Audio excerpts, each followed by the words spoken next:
Hello, Internet! We are coming to you from the kids' room tonight, the girls' room specifically.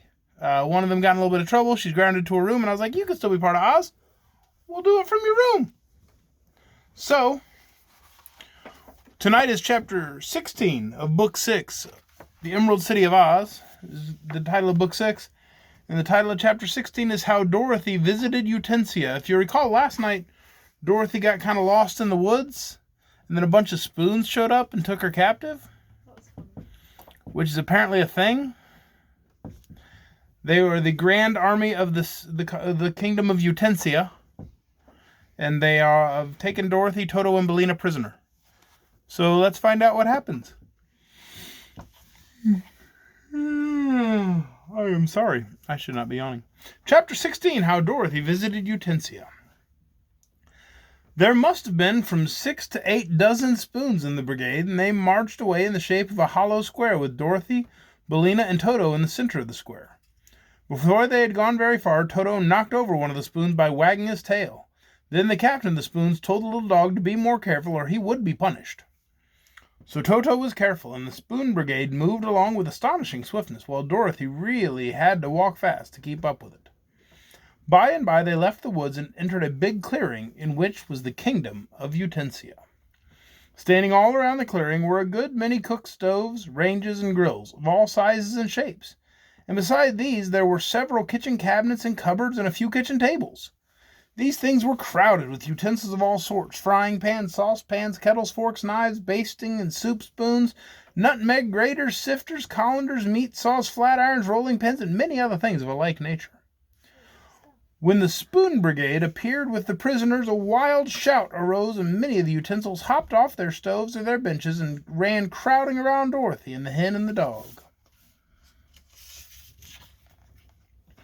"Stand back!" cried the captain sternly, and he led his captives through the curious throng till they came before a big range that stood in the middle of the clearing.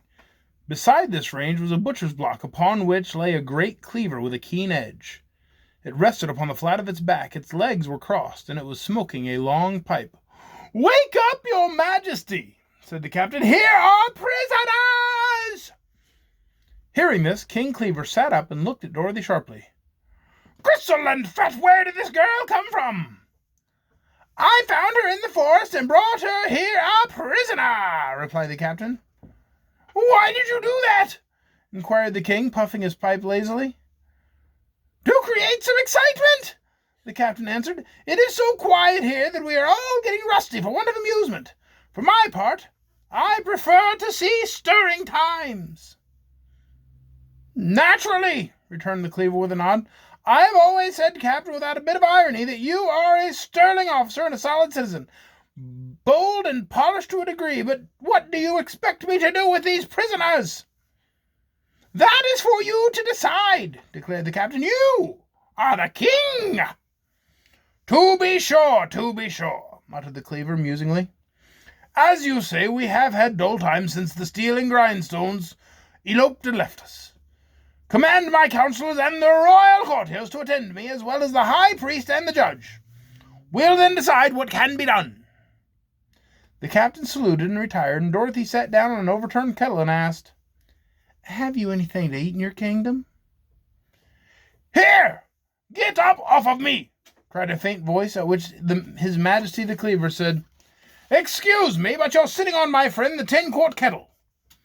Dorothy at once arose, and the kettle turned right side up and looked at her reproachfully. "I'm a friend of the king, so no one dares to sit upon me," said he. "I'd prefer a chair anyway," she replied. "Sit on that hearth," commanded the king. So Dorothy sat on the hearth shelf of the big range, and the subject of the Utensia began to gather around in large and inquisitive throng. Toto lay at Dorothy's feet, and Billina flew upon the range, which had no fire on it, and perched there as comfortably as she could.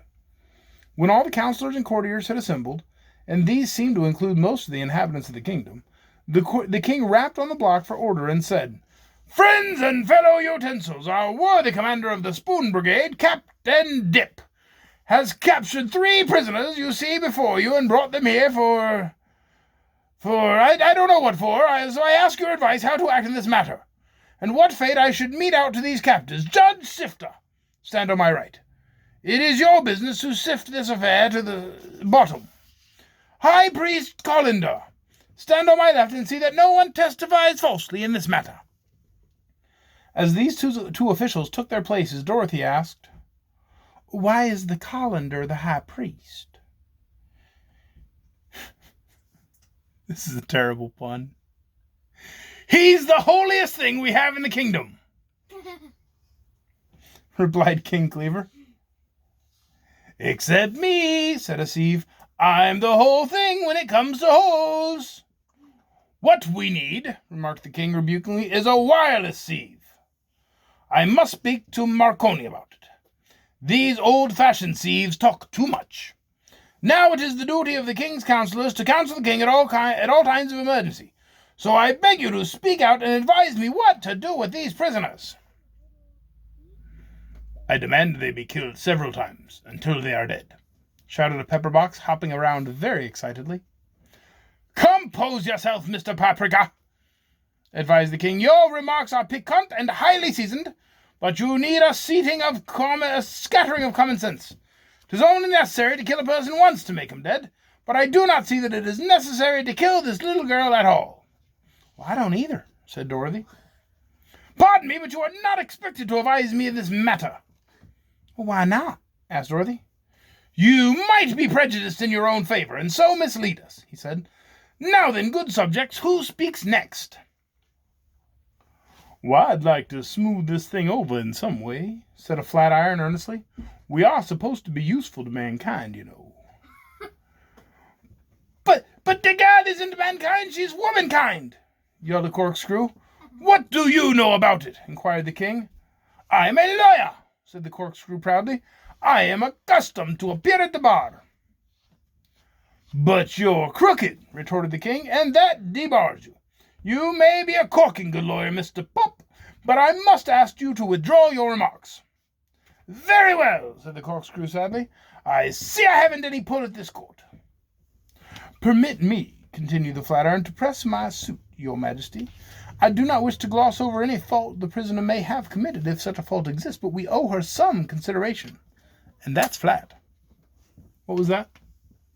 Oh, my bad. It keeps on turning on. Okay, up there. I'm reading, guys. I'm reading. "I'd like to hear from Prince Carver," said the king. At this, a stately carving knife stepped forward and bowed. "The captain was wrong to bring this girl here, and she was wrong to come," he said. "But now that the foolish deed is done, let us all prove our mettle and have a slashing good time." "That's it! That's it!" screamed a fat chopping knife. "We'll make mincemeat of the girl, and hash of the chicken, and sausage of the dog." There was a shout of approval at this, and the king had to rap again for order. "Gentlemen, gentlemen," he said, "your remarks are somewhat cutting and rather disjointed, as might be expected from such acute intellects. But you give me no reasons for your demands." "See here, Cleaver, you make me tired," exclaimed a saucepan, strutting before the king very impudently. "You're the worst king that ever reigned in Utensia, and that's saying a good deal. Why don't you run things yourself instead of asking everybody's advice like some big clumsy idiot?" The king sighed. "I do wish there wasn't a saucepan in my kingdom," he said. "Your fellows are always stewing over something, and every once in a while you slop over and make a big mess of it. Go hang yourself, sir, by the handle, and don't let me hear from you again." Dorothy was much shocked by the dreadful language the utensils employed, and she thought that they must have had very little proper training, so she said, addressing the king, who seemed very unfit to rule his turbulent subjects, "I wish you'd decide my fate right away. I can't stay here all day trying to find out what you're going to do with me." "This thing is becoming a regular broil, and it's time I took part in it," observed a big gridiron, coming forward. "What I'd like to know," said a can opener in a shrill voice, "is why the girl came to our forest anyhow, and why she intruded upon Captain Dip, who ought to be called Dippy, and who she is, and where she came from, and where she's going, and why, and wherefore, and therefore, and when." "I am sorry to see, Sir Jabber," remarked the king to the can opener, "that you have such a prying disposition. As a matter of fact, all the things you mention are none of our business." Having said this, the king relighted his pipe, which had gone out. "Well, tell me, please, what is our business?" inquired a potato masher. winking at Dorothy somewhat impertinently. I'm fond of little girls myself, and it seems to me she has just as much right to wander the forest as we have. Who accuses the little girl anyway? Inquired the rolling pin. What has she done? I don't know, said the king. What has she done, Captain Dip? That's the trouble, your majesty. She hasn't done anything, replied the captain. Well, what do you want me to do? Asked Dorothy.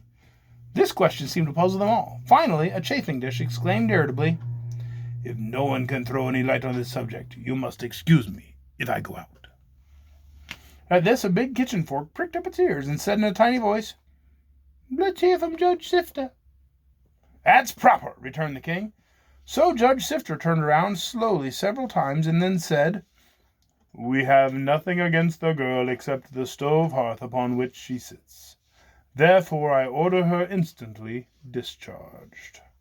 Discharged? cried Dorothy. Why, I've never discharged in all my life, and I don't intend to be, and if it's all the same to you, I'll resign. It's all the same, declared the king. You are free, you and your companions. You may go anywhere you like. Well, thank you, said the little girl, but haven't you anything to eat in your kingdom? I'm very hungry. Go into the woods and pick blackberries, advised the king, lying down upon his back again and preparing to go to sleep.